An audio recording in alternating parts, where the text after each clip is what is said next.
Hello, my name is Steve Hernandez, and I am the Executive Director of the Connecticut General Assembly's Commission on Women, Children, Seniors, Equity, and Opportunity.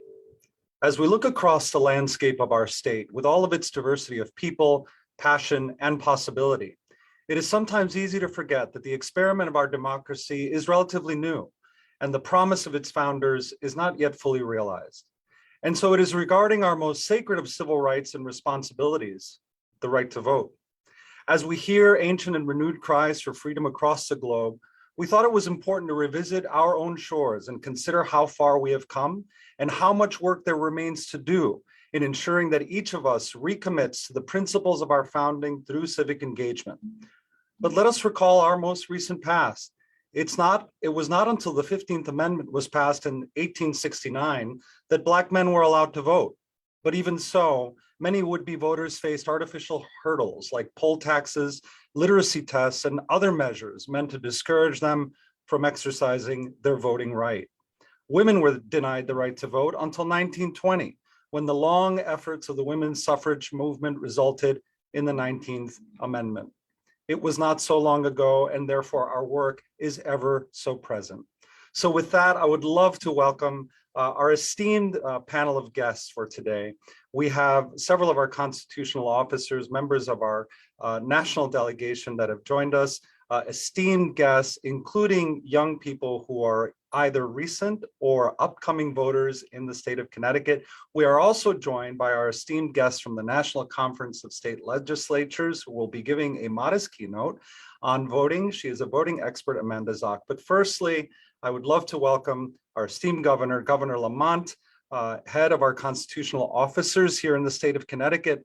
Welcome, Governor Lamont. Hey, Stephen. Good morning. Good morning, everybody. Hey, Scott X, good to see you again, buddy. Johanna, Susan, let me just say, we see people trying to roll back voting rights all across the country, and we stand up against that. We want everybody voting. We want them to have a stake in the election. But let's start right here in Connecticut, because we can do an awful lot better. And if you want people to vote, number one, you got to give them a reason to vote.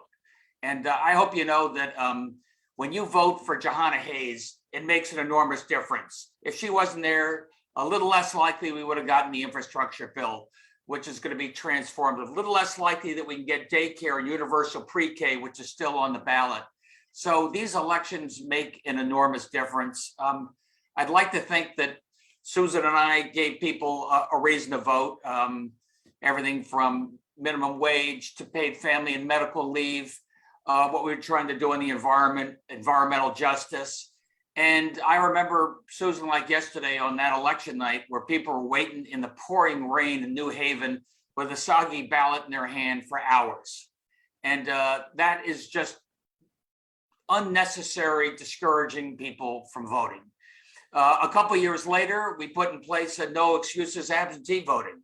You don't want to know what? People loved it. More people voted than ever before. They could vote safely and made it easier for them to vote. Something like 40% did that. So what I think everybody here is trying to do is make sure we do everything we can to make it easier for people to vote.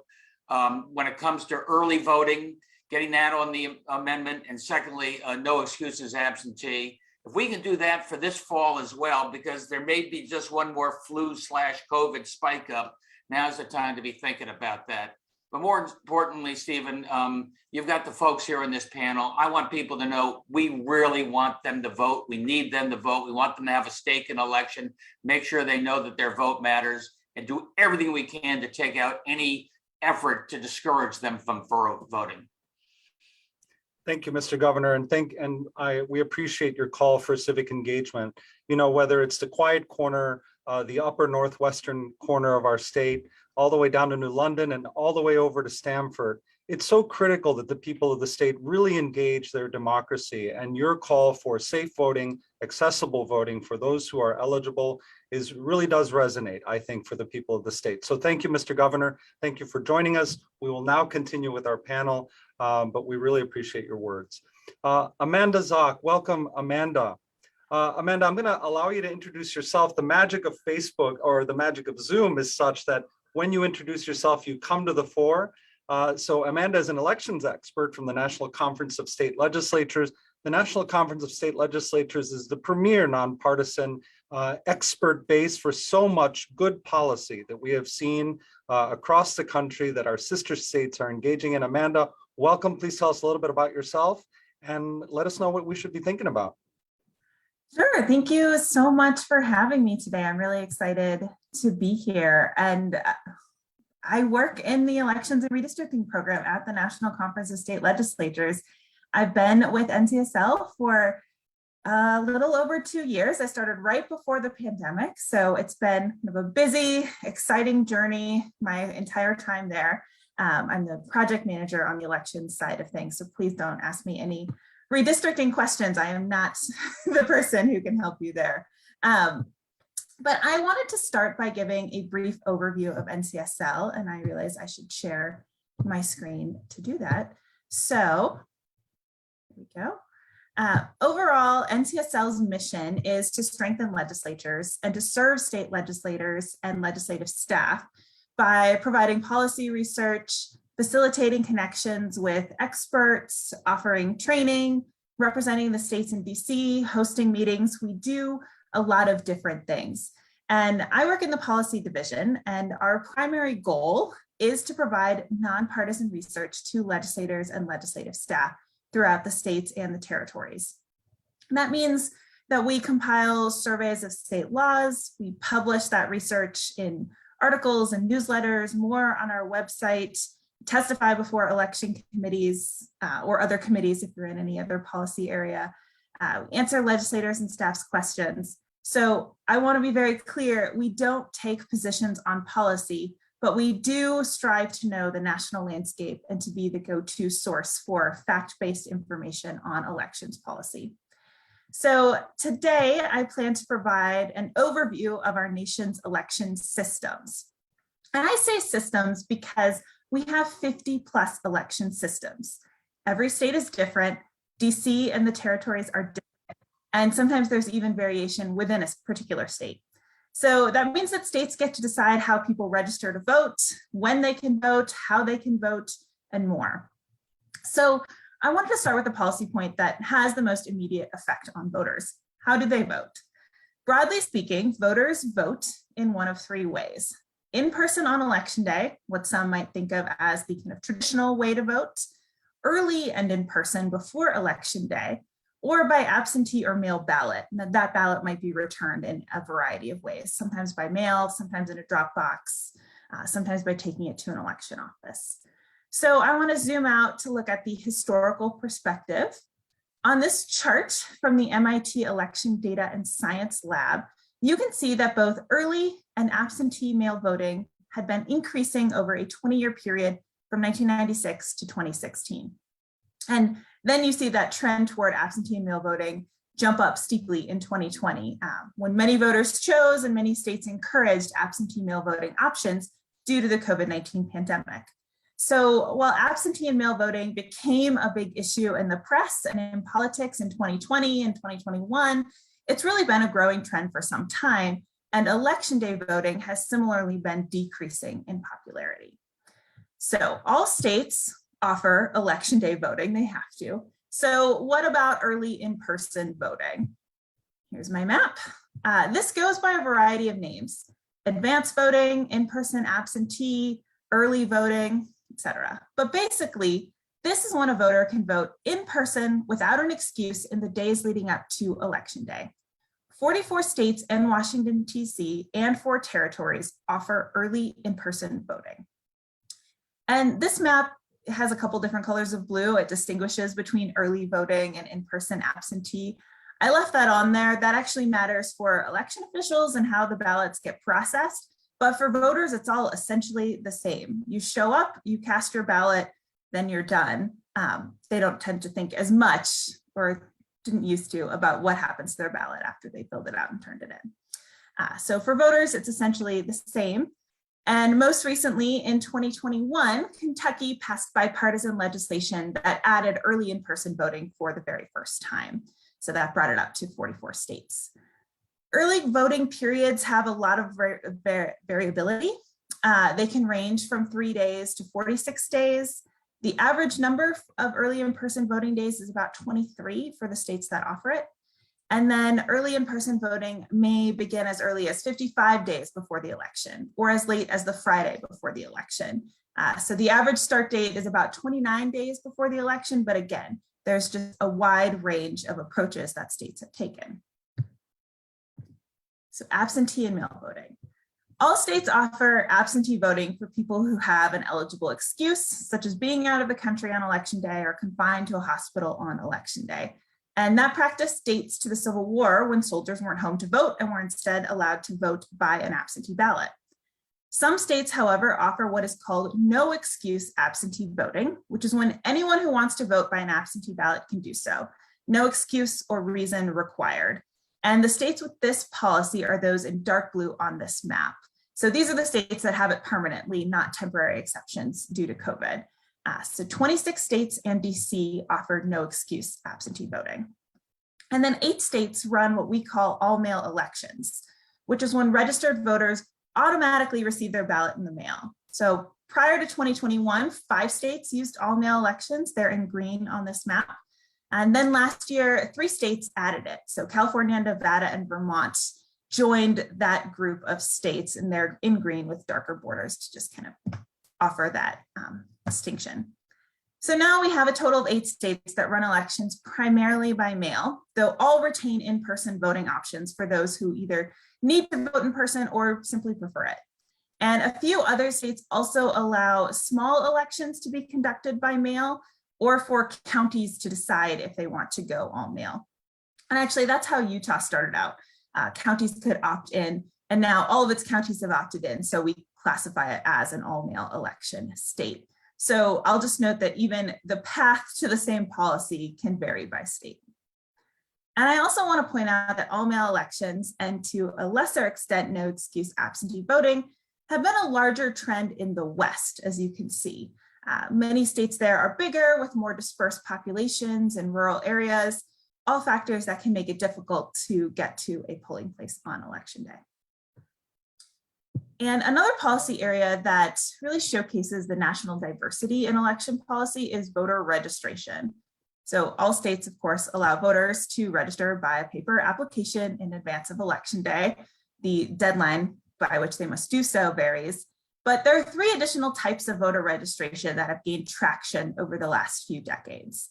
Election day registration, which is when someone can register to vote and cast their ballot on the same day, including election day. Online voter registration, when voters can register online. And automatic voter registration, which is a process in which eligible voters are automatically registered to vote when they interact with certain government agencies like the Department of Motor Vehicles. So let's talk about election day registration. 20 states and DC have election day registration, and they're in purple on this map. And my map is a few months old, so it's actually missing Virginia, which passed election day registration in 2020, and that went into effect just this year. So the 2 states in yellow have a version of election day registration that we refer to as same day registration. And that means that voters can register to vote and cast a ballot on the same day during the early voting period, but not actually on election day. And Montana was the most recent state to kind of make a change here. Montana had election day registration, but in 2021, the legislature passed a bill moving the registration deadline to the day before election day. So now in Montana, voters can walk in to register and cast a ballot on the same day, just not on election day itself. Online voter registration is a much more widespread trend than either election day registration or automatic voter registration. So as you can see with all this orange, the majority of jurisdictions have it. 42 states and DC have online voter registration. Online voter registration follows essentially the same process as paper-based registration, but instead of filling out a paper application, the voter fills out a form on a website anytime they want, and that paperless form is submitted electronically to election officials. In most states, the application then is reviewed electronically, and if the request is confirmed to be valid, the new registration is added to the state's voter registration list. And last year, Maine was the most recent state to enact online voter registration. So 22 states and DC in green on this map are those with automatic voter registration, which, as I mentioned, is when eligible voters get automatically registered to vote when they interact with certain government agencies like the DMV. Information that's gathered from the government agency gets transmitted to election officials who use it either to create a new voter record or update an existing one. And this process is triggered when you interact with a participating government agency, but it's never compulsory. So there are always ways for individuals to opt out. And some states allow opting out at the front end when you're there at the DMV. You can say, no, I don't want to do this. Or you get a mailer and then you have to respond. So that's kind of a back end opt-out system. Last year, Delaware enacted automatic voter registration. And so the last policy area that I want to touch on is voter ID, which was a hot topic for both legislators and the media in 2020 and 2021. 35 states and, no, just 35 states, no DC, have voter ID laws. And the most recent to add one was Wyoming just last year. And last year, Arkansas and Montana also took steps to make their voter ID laws more strict. So this map is a little smaller and harder to parse than the others. For that, I apologize. I just took it off of our website. But basically, I used it because I want to stress the wide variety of voter ID laws. It's not as simple as having one or not, which is sometimes how it gets portrayed in the media. NCSL categorizes voter ID laws as either photo ID or non-photo ID, and as strict or non-strict, by which I mean if a voter doesn't have the correct ID, a non-strict voter ID law might offer alternatives to the voters, such as signing an affidavit and casting their ballot. A strict voter ID law would make that voter cast a provisional ballot and then perhaps return to the election office later with the appropriate identification. And you'll see that we have Connecticut in the non-strict, non-photo category. And states can and often do move between these categories. And then, of course, states that don't have these voter ID laws still verify a voter's identity just through other means. And we have a resource on this online on NCSL's website. So now I want to shift away from kind of the national landscape on policy to some larger issues about voting. The first, does my vote count? We hear this question a lot. And honestly, because presidential elections are the most high profile elections that voters weigh in on, and because the Electoral College means that voters don't actually vote directly for the president, some potential voters may feel like their vote doesn't matter. Well, you might say that if president is the only office on your ballot, but it's typically not. Right? Voters choose US senators, representatives, governors, other state offices, state legislators, county offices, city council seats, school board seats, all of those and sometimes more.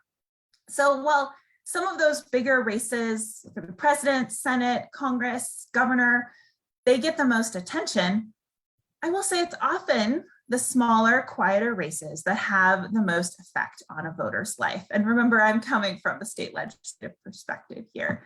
So, for example, each Congress passes about 300 bills, and some of those are ceremonial, commemorating a person or naming a building.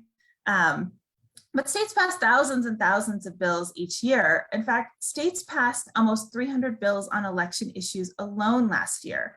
And many of those bills will have a direct effect on voters in ways that not all federal legislation can.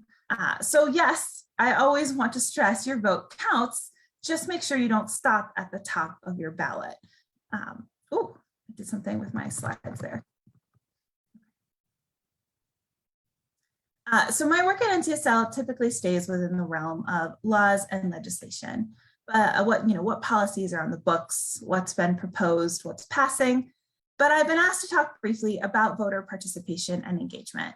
So voter turnout is incredibly difficult to study because there are so many factors that affect it, right? High profile races like the 2020 presidential race get people to turn out. Doubt that one's vote matters or one's vote will be counted can suppress turnout. Strong get out the vote efforts, especially for smaller races, can increase turnout. Bad weather, from an inconvenient rainy day to a hurricane that requires polling places be relocated, that can decrease turnout. And not all of those things can be controlled.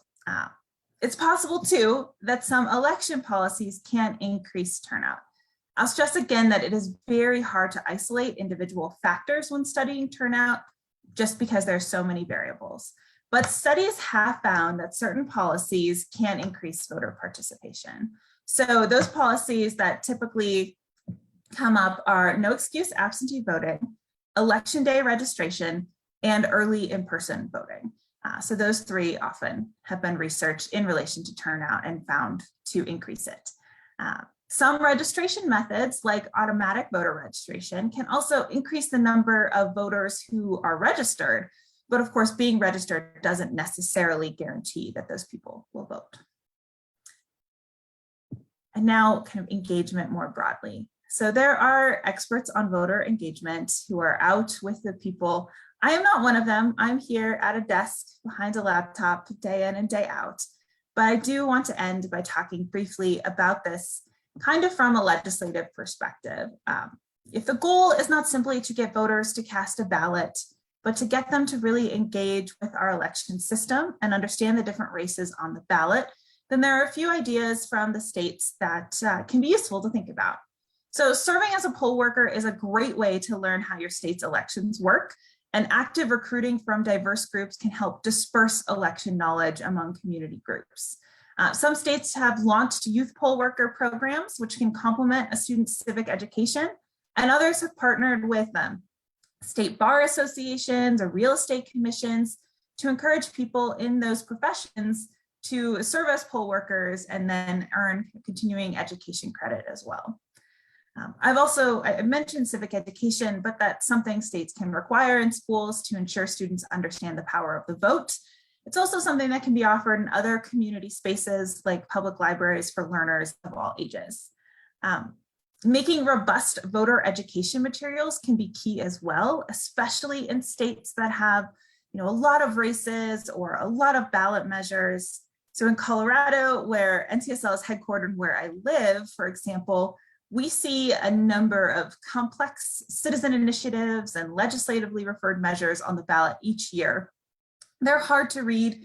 They're written in a way that they have to be, but it's challenging for the average person. It can be challenging for me, and I study them.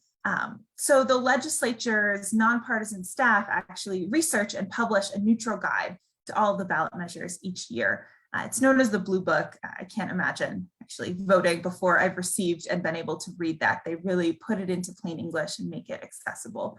So just one example about the kind of voter education materials and the effect they can have. And lastly, and this is one of my favorite things, no legislation necessary.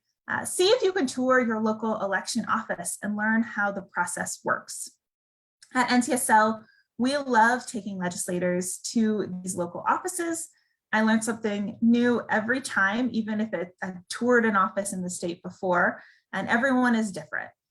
Election officials are also usually very excited to show off their operations to those who wish to understand the process better and who can then be an advocate for their state's elections after they've kind of seen how everything works. So they can be kind of part of fighting any mis and disinformation that's out there about what happens behind the scenes as well. So I have listed my contact information there. I'm always happy to share resources and information if I have it. So please reach out if there's anything that NCSL or I can do for you. And thank you all for having me. Thank you so much, Amanda. And I have to say, any friend of civic engagement is a friend of the commission's. So thank you so much for giving us the landscape, really helping us understand what the prerogatives of the different states are when it comes to voting. What really strikes me about your presentation, as I now bring in our distinguished responsive panel, what really strikes me is the fact that while the relationship between the states is really an expression of federalism, true democracy and expressions of democracy and access are best expressed within the states. And there are so many different ways in which states either promote or have a lot of work to do when it comes to that type of access. So thank you for that landscape. I think it really helps frame.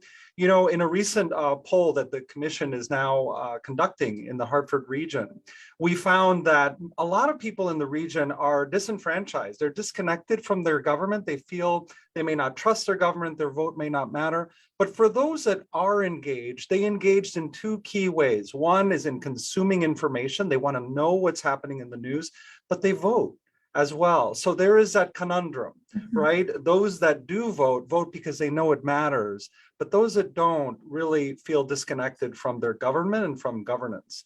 So with that, I'd love to welcome our distinguished panel. We have firstly our esteemed Lieutenant Governor, Susan Bisowitz. Welcome, Madam Lieutenant Governor.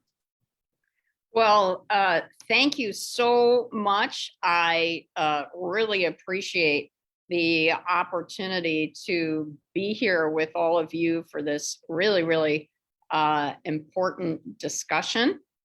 And we're having this discussion at a time when across the country, there have been a record number of measures introduced in legislatures around the country to make voting more difficult, not easier. And as of January 14th, legislators in 27 states have introduced, filed, or carried over 250 restrictive voting bills into their legislative bodies. So voting rights are very, very much at issue as we have this discussion. And voting rights continue to be suppressed and restricted disproportionately in communities of color. And we need only to go back to the 2020 presidential election to see how real, clear, and present danger this brings to our democracy. Governor Lamont and I supported legislation in the last legislative session that expanded voter rights and access. So the governor signed into law in June of last year an act that allowed people who were on parole the right to vote. So our state joined 19 others that automatically restore voting rights to people when they leave prison. And so in Connecticut, roughly 4,000 people on parole couldn't vote. And now they are able to participate fully in our process.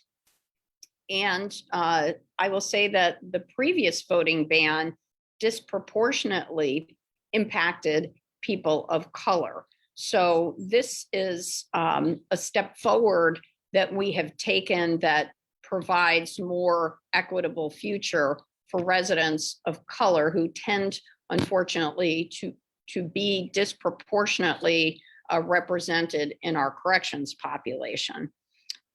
In 2016, only 8% of Connecticut residents voted using an absentee ballot. But in 2020, because of legislative initiatives to allow no excuse absentee ballot voting, 36% of residents voted with an absentee ballot, representing a huge increase from 2016. 45% of Democratic voters used the absentee ballot process, compared to 33% of unaffiliated voters and 25% of Republican voters. So voters who either had a party affiliation or were unaffiliated stepped up in big numbers to use that no excuse absentee ballot process during COVID. Absentee voting by age also shows us another trend. In 2020, nearly 2 in 3 voters who were aged 80 or over, and half of the voters who were between 70 and 79 used absentee ballot voting. This isn't surprising when you think about, the greater risk of death from COVID-19 in older adults.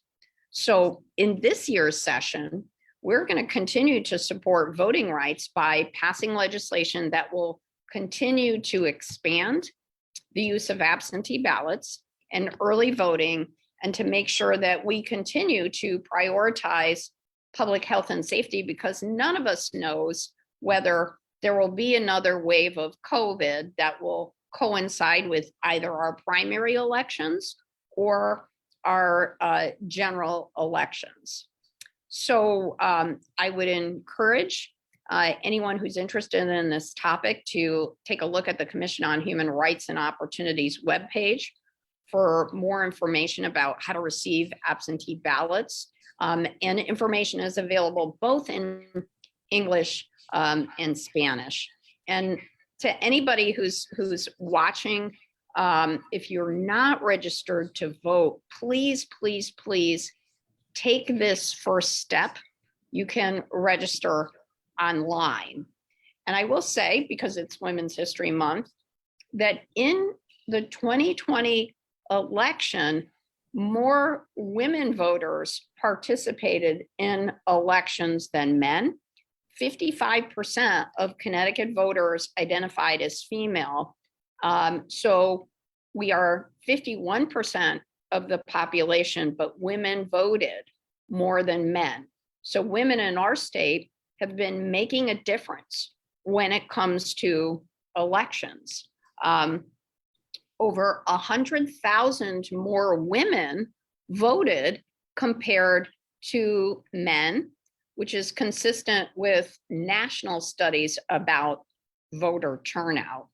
And I'll say also that since 1984, voter turnout rates of women have been higher than voter turnout rates among men. And I just wanted to add a couple of points, because I thought that the keynote speaker was tremendous. And I just wanted to add a little color to some of her comments, because I had the honor of serving as our state's chief election official for 12 years. And to the question of, does your vote matter? I have lived examples of how every person's vote matters in our state, because I have presided over elections where there was a tie and there had to be a coin toss to determine which candidate would serve as state representative for the town of Groton. Fortunately, that tie is no more. There's no coin flip, because there would be another election in the case of a tie. So thank you, Elisa Wright, who won the coin flip, for making sure that voters would get to decide instead of an arbitrary flip of a coin. Also, we have had Congress races decided by fewer than 100 votes. So your votes actually do count. They do matter. And as I think was pointed out, often local decision-making that municipal leaders make affects your life the most. And so that's why I would encourage people to participate in local elections, which unfortunately have the lowest turnout. And the other thing I will say, as someone who has encouraged young people to be involved in voting and civics, we do have a civics requirement in high school that students have to take at least half a credit of a civics course, but I think civics should be taught in every grade. And I do applaud the law that we've passed in Connecticut that allows high school students to be poll workers, because by being part of our election process, I think it encourages our young people to be more engaged in our election process. So I just want to say thank you to my friends on the panel, and thank you for having me for this really important discussion. And I look forward to hearing from the other panelists. Thank you. Thank you, Madam Lieutenant Governor. And we do have, thank you for noting the young people and the engagement that young people are really undertaking across the state. We do have two examples here that we'll be speaking later on in our program. But thank you so much, Madam Lieutenant Governor, for lifting up civics.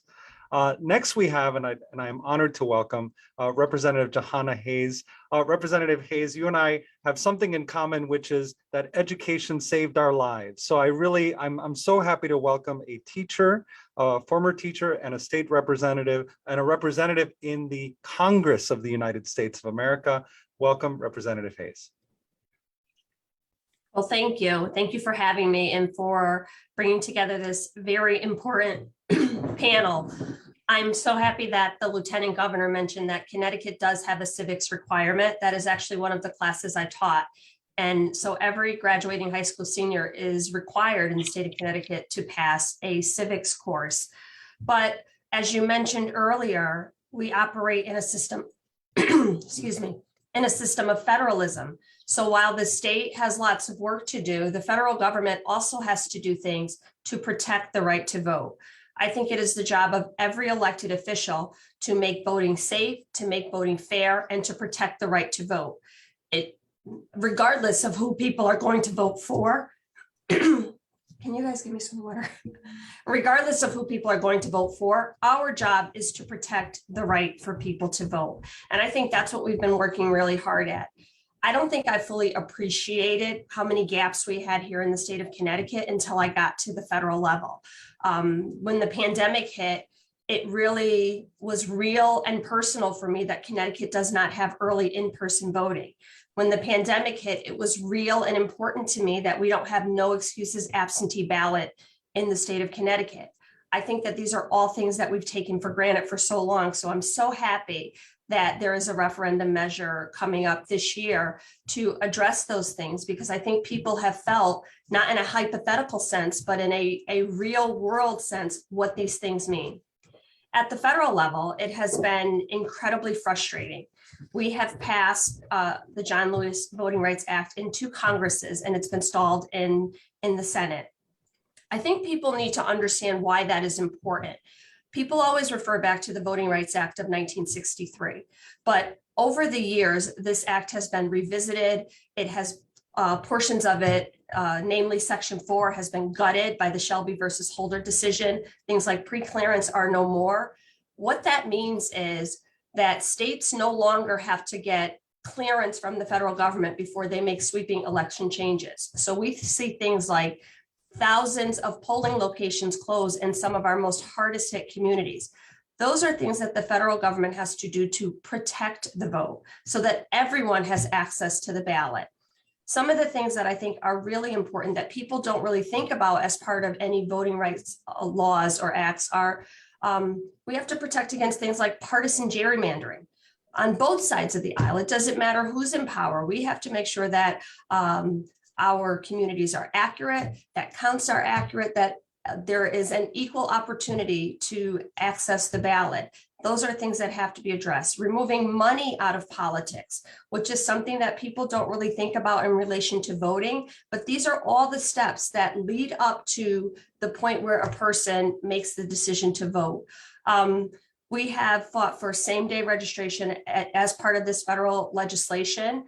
I'm so pleased that Connecticut passed legislation to re-enfranchise previously convicted felons. We're trying to do that at the federal level because every state doesn't have that. And I think probably one of the most important steps we can take at the federal level is to make Election Day a federal holiday. Communities, low-income communities, communities of color are hit the hardest by states where Election Day is not a federal holiday. Right now, I have a job where on election day, I can leave my desk, go vote, and come back to work. But that wasn't always the case. I used to work at South Bear Training School. I was on first shift and you would get mandated to do overtime. So there are many people who do 12-hour shifts and it is completely outside of their control.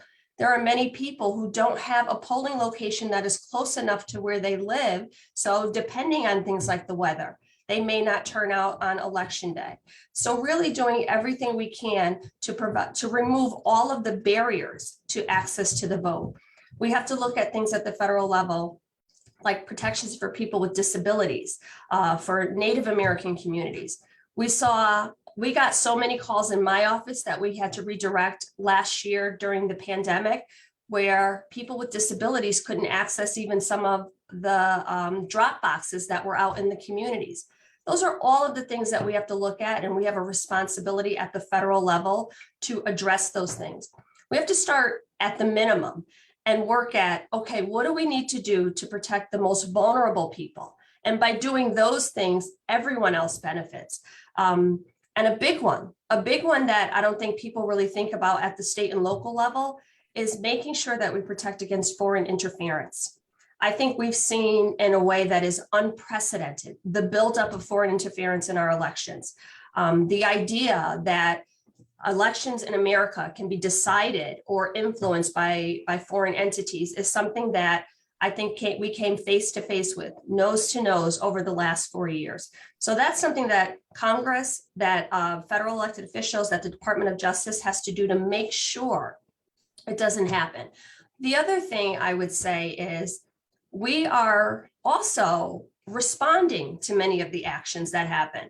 We have introduced legislation in Congress to make it illegal for states to do what we saw happen in Georgia, where people were prohibited from even giving water to someone waiting in line. Things like that are unnecessary, they're unconscionable. I think that every one of us, no matter where you stand as a stakeholder, whether you're an elected official, a community or activist, a civic group, a faith-based leader, what we should be doing is educating people on the right to vote and encouraging them to vote. And then the decision of who to vote for is completely separate, and that is their choice. So we have to make this a nonpartisan issue. I see many of the challenges at the federal level also being played out at the state level. And I don't think that the general population really appreciates how important it is. So we really have to do a better job of educating people as to why this is important. One of the things that we did, or that I tried to do, was to have people leading up to the election, check your voter registration status, know what questions to ask if you're turned away, know where your registrar's office is if you get to your location and they tell you you're not registered. Pretty much know your rights before you get to a location. And we penetrated in so many areas because instead of people going home and saying, I tried to vote and I couldn't, they followed up. They called the election hotlines. They spoke to the attorneys that were on hand. They went to the registrar's office and said, I'm not on the list. Where do I vote, or can I vote here? As the result of purging of the rolls, people were told you haven't voted, and which was completely false. Part of the federal legislation also calls for post-election audits and a paper trail, which is something that we have here in the state of Connecticut. But we really have to modernize the way we do elections. I think at the federal level, we invested so much money into making sure that many states were doing what Connecticut was doing, where we could audit the election after, where we had paper ballots, even when we had electronic machines, that we had poll workers who had education beforehand. So all of those things are a part of the entire process. So it's not just what happens on election day.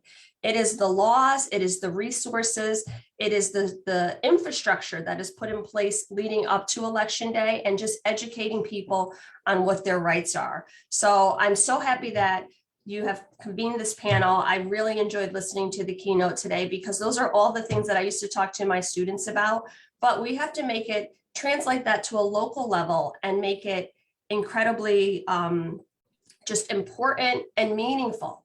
and meaningful. There are so many people who want to exercise their right to vote. There are people who, I'll just tell you a quick story. I met a woman in 2018 after I was elected. I saw her in the mall and she was so excited to meet me. And she said, I voted for you. And she was elderly. She was in a wheelchair. And I got down close to her and she said, she was embarrassed because she hadn't been registered to vote. This woman was in her 80s. And she said, after so many years of not being registered, she was embarrassed that she wasn't registered. So just kind of took it as a foregone conclusion. And then when the election cycle came around, we had voter registration sites. We went out into the community and someone registered this woman at her home. And she kind of had the courage to show up to vote. But there are so many people who just lack the education. So we have to do our job to meet them where they are, to tell them it doesn't matter, how long you've been out of the game. We're trying to invite you back into the fold and we're going to support you at every step of the way. So again, thank you for doing this. And I'm just so pleased in closing to be on this panel with Scott Esdale, who just won a national award for NAACP Activist of the Year. Connecticut is so fortunate to have you here and the work that you do. And we are in good hands because this is your life's work. The conversation that we're having today is not a every 2-year conversation to you. It is your daily journey and your life's mission. So just humbled to be on this panel with you today. Representative, what a wonderful, firstly, dissertation on the importance of the franchise, but also a beautiful segue to our next speaker, Scott Esdale. But I do want to thank you for, as a transplanted Texan adopted by the state of Connecticut, I am so proud of our state for how far we've come in ensuring that the right and access of people to vote in this state is secure, but also how far we need to go.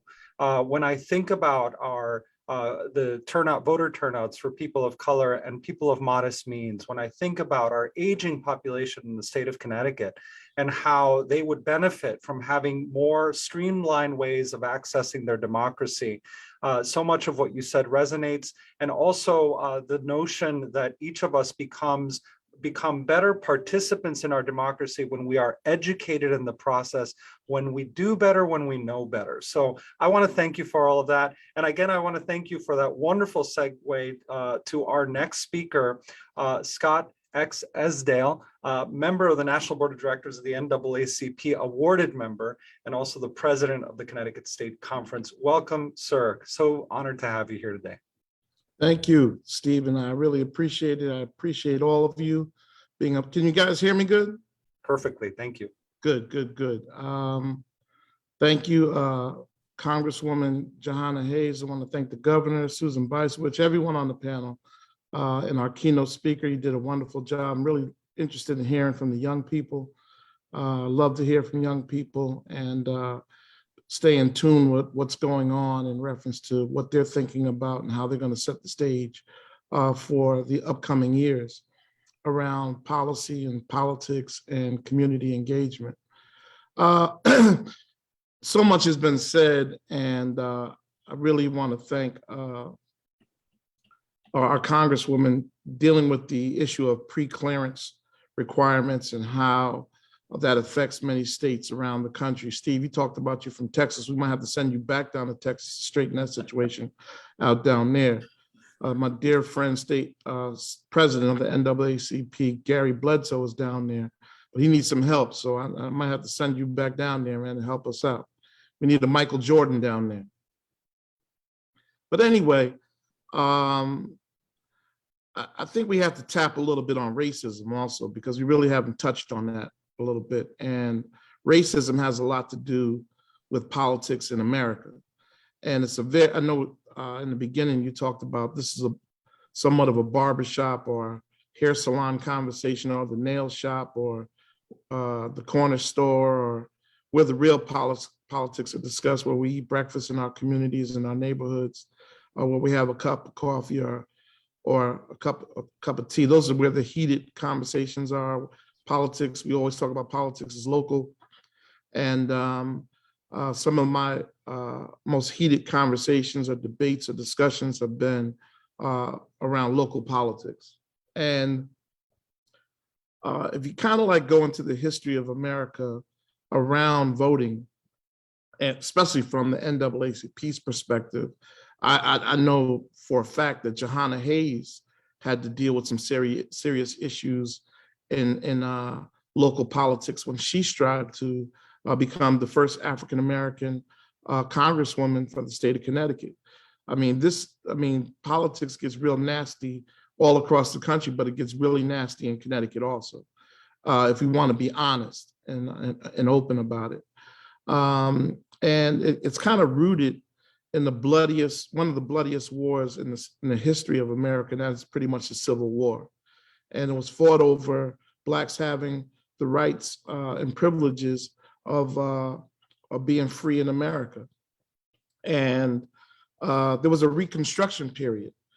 And during that Reconstruction period, Blacks had become governors, Blacks had become US congressmen and women, congressmen, mayors, senators, and the KKK was formed up out of this, and the Ku Klux Klan was formed. And this wasn't the first time that individuals stormed Washington, D.C. and other houses of authority in America. People were dragged out, murdered, killed, their homes were destroyed. Domestic terrorism was at a high level. People were dragged by horses. Whole entire communities were destroyed. So when you talk about the Black community and what we went through to have the right to vote, this is written out of the history books because it's very embarrassing to America, and it's a very dark secret that happened to Black people in America. And it's the duty and responsibility of Black leaders and all leaders in America to tell the truth about what took place. And they made us, they asked us questions about how many bubbles are in a bar of soap, how many jelly beans are in a bottle, all kinds of nonsense that took place in America to ostracize Blacks from having the right to vote in America. As I'd stated, the NAACP was founded to stop the lynchings that were going on in the South. These were intimidating tactics and terrorist tactics that were used to stop Blacks from voting in America.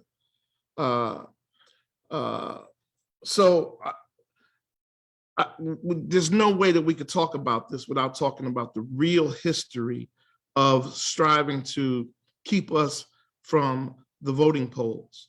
And even in that, we kept marching, we kept rallying, we kept protesting, and we kept fighting to get legislation passed to get us the right to vote. And it's been a constant fight in America. And this well, actually in 2013, as U.S. Congresswoman Johanna Hayes had stated, that they fought to pull the rights back again. And now we have this John Lewis Voters' Rights Act that we're striving to get passed now, and they're still fighting against people having the rights to vote here in America.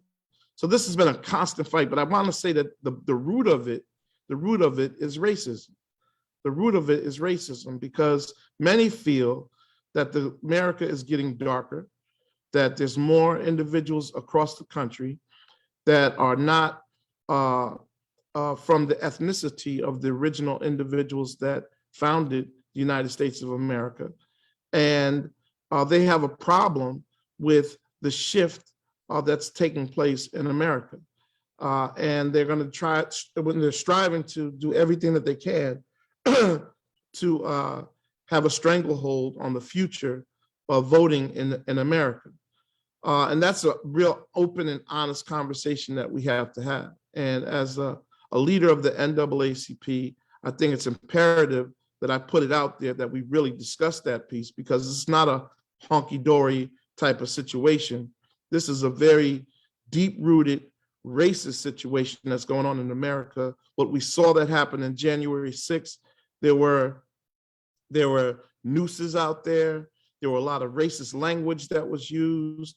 And there's still a lot of racist language out there being used. If you look at the Hartford Courant or the New Haven Register or any of these newspaper online discussions that are taking place online, some of the discussion, and you would think that you were down in Texas or Mississippi somewhere, but you're right here in Connecticut of some of the most ruthless racist discussions around politics right here in the state of Connecticut. And we can't bury our head in the sand and act like it's not happening. I think at this last presidential election, I think about 40 to 42% of Connecticut voted for Donald Trump. So I'm not saying that everyone that voted for Trump is a racist, but I will say that there's a lot of racism that's going on across the state of Connecticut. And we've seen it amongst young people too also. In a lot of these high schools that we're seeing around the Chef versus O'Neill case and many young people from the urban communities going to school in the suburbs, we're seeing a lot of the Black faces online and a lot of online bullying and intimidation that Black students and Hispanic students are receiving when they go out into these communities. And they're intimidating tactics that young people have to face in these various schools of learning. So a lot of these complaints come to the NAACP across the state of Connecticut. Many of our youth and college division chapters are fighting against many of these issues. So I say all this to say is that we can't have this discussion without discussing racism and what's going on in Connecticut and what's going on throughout America. And it's imperative that we have this discussion, that we face it, and we strive to push it back and not let it run rampant throughout our country. Thank you so much. Thank you so much, Scott. You know, I wish we could say this is why history matters, and retelling the story in an honest and fulsome way really matters, because I wish I could say that it was a thing of the past, but it really isn't. And what our history teaches us is that so many of these ills are alive and well, and that the work continues. So thank you for your work, Scott, that you continue to do. Today joining us, and you spoke about young people, which I think is, you know, the antidote to a bruised democracy is more democracy, more engagement, more young people like the ones we have today using their voice in that ever improving process that a democracy is and should be. So I want to welcome two of our young people from the state of Connecticut. We did have a third. She was unable to join us today at the last minute, but we do want to welcome two of our young people. Firstly, Brandon Drummond. Brandon is a sophomore at the University of Connecticut. His interest in politics was sparked at a very young age. Brandon is a member of the UConn Track and Field Club. He's also a senator on UConn student government. Brandon loves to read, and in his spare time, he loves going to the gym. After graduating college, Brandon plans to work at the Connecticut legislature. His goal is to be a legislator in the Connecticut General Assembly, one of my bosses. So I welcome you, Brandon. Thank you so much for having me. Brandon, share with us, if you would, each of us has a spark, right? Each of us has a moment that inspired us to be civically engaged. Can you share with us a little bit about yourself and what is your spark for being civically engaged? Well, first off, thank you for allowing me to be on this panel with you. But your question was what sparked my interest in politics. It was never a particular moment that inspired me. It was just, I believe it was inherited by my parents and by those around me. You know, I remember in 2000, back when I was in 5th grade, it was the 2012 election, and our teacher was talking to us about the legislative process and why it's important to vote. And I remember I woke up early that morning. My dad took me to the voting polls at Laurel Elementary School, and we went to vote. And from, I think, those series of events, that's what's inspired me to be in politics. That's amazing, Brandon. I know that one thing that is so critical is really being able to look across the landscape, right, of candidates, across the landscape of ideas, and to be able to understand those ideas and pick those ideas that resonate with you. Tell us a little bit about your process of civic engagement. How do you know when a person is right for you, or when a process is right for you, and you jump in and get into an issue? How do you know when it's right? I'm sorry, say the last part.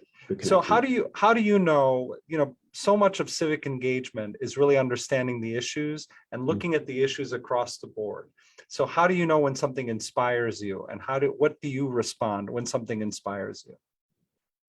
Well, first off, of course, I have my political preferences, but technically, a lot of people tend to vote Democratic or Republican. And of course, like I said, I have my own political views, but a lot of times I tend to vote on how I feel. If a candidate, whether that's Democrat, the candidate who is not inspiring me, who doesn't have any ideas, and who just relies on fear mongering against the other party, I'm not going to really be inspired by them, and I won't vote for them. But if I see a candidate who gives me hope, that is resonating with me and that relates to me, then absolutely, then I'll vote for that person.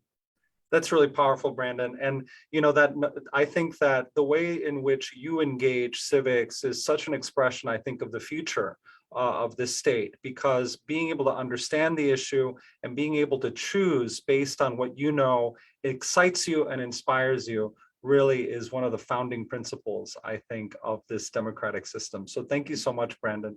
We'll come back to you. Next, I want to welcome Ramsey Perez. Ram is a senior at Brian McMahon High School, currently serving as president of the senior class, as well as a member of the School Governance Council. He values his work, and he gets to operate in a diverse and well-rounded community, and gets to advocate for change both inside and outside of the classroom. In addition, Ram is part of the IB diploma program. You're a multi-sport athlete who founded a wellness and fitness club. And you're also, in your spare time, you enjoy volunteering as a virtual teacher assistant in elementary education. Your future plans include succeeding in making a positive impact on the next community which you are a part of, and continuing to educate yourself in business. What's so exciting, Ram, is that, correct me if I'm wrong, but you're not a voter yet. And it's so great to see that even then you are so civically engaged in your own community. So tell us more about yourself, Ram, and what inspires you. Yes, absolutely. Thank you so much for having me, first of all. Thank you for introducing me. And as someone who is obviously not yet very much involved in the world of politics, I have a perspective that's sort of looking out on the world. A lot of the information that I come across comes from things like social media, the news, and sort of other outlets where I sort of form my own opinions, and then I begin to sort of form the way that I look at the world. And so the way in which I plan to sort of involve myself in the world of like civics and politics will come as I get older, obviously.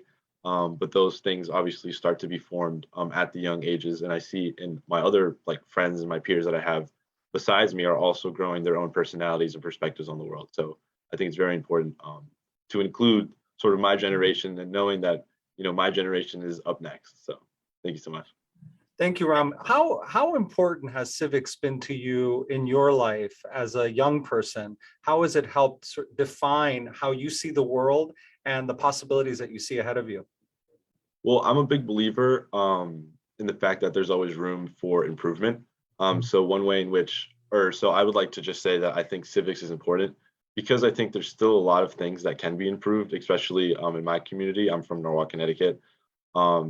And I just sort of wanted to touch on a few examples that I personally find important when it comes to civics and why it matters. And the first thing I wanted to say, or I wanted to touch upon, was about the large group of undocumented students that we have here in my community who aren't having the same opportunities for financial aid when it comes to college. As a senior in high school, I do look to go to a four-year college next year and to study. Well, I'm still, I haven't decided yet on what I want to study, but as someone who is able to apply for financial aid, I understand that I have an opportunity that not all of my other peers have. And I think that's something that's very important. And there's a large group of kids here in my community who would love to apply for financial aid and who have to branch out to other sources like the Actus, in which they will then go and basically attempt to reach like their full potential for financial aid. And I believe that that's like an unfair advantage to that group of people.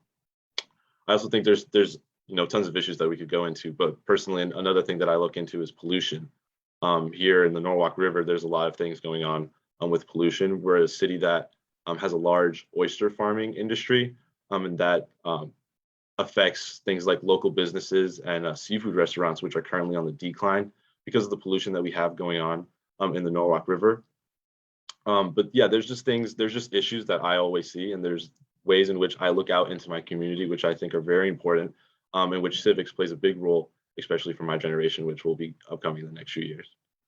This is great. Thank you, Ram. You know, whether you're inspired by the issues or inspired by the process or a blend of both, what's really powerful is that the notion of civics as one of the greatest gifts that we can give the emerging generation of young people around us is really powerful. And also the notion of you paying close attention. You know, we think that young people don't watch what we are doing. But Brandon, when you spoke about inheriting your political energy from your parents, and Ram, when you speak to inheriting your political energy from the things that you see around you and inspire you, that is a really powerful statement about the example that we lead as adults in everything that we do. And Scott, you know, when you were talking about some of the history that lives ever presently with us even today, this is what you are inheriting as young people, is the responsibility and the duty to be civically engaged in order to address some of these issues that we are leaving you with. So with that, I want to thank you again for your civic engagement. I want to thank you for your participation. Brandon, thank you for being a voter, and Ram, welcome when you now start engaging in the fold of being a voter. You've been a civically engaged person, it sounds to me, for a while now. I want to thank all of our panelists today, especially the governor, the lieutenant governor, Representative Johanna Hayes, Scott, and Amanda, our keynote, and our young people. You know, one of the things that has struck me from this conversation is that regardless of your political affiliation, regardless of your means or condition, the right, the exercise of your vote is the way in which you have the clearest and most direct impact on your democracy. What you believe, what you want, what you envision, and your hopes and dreams for yourself, for your community, for your families, and for your neighbors is really encapsulated in that moment of civic engagement.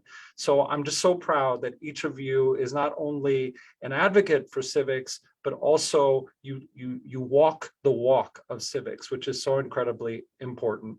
So with that, again, thank you to CTN for covering today's conversation. We will continue this conversation in our people-facing platform, the Hartford Times, not only in English, but also in Spanish. We're going to be reaching more and more community through our various platforms. So again, I want to thank all of you for being here with us today. And let's keep talking about civics because, as you said, Representative Hayes, it really does matter. Have a good day.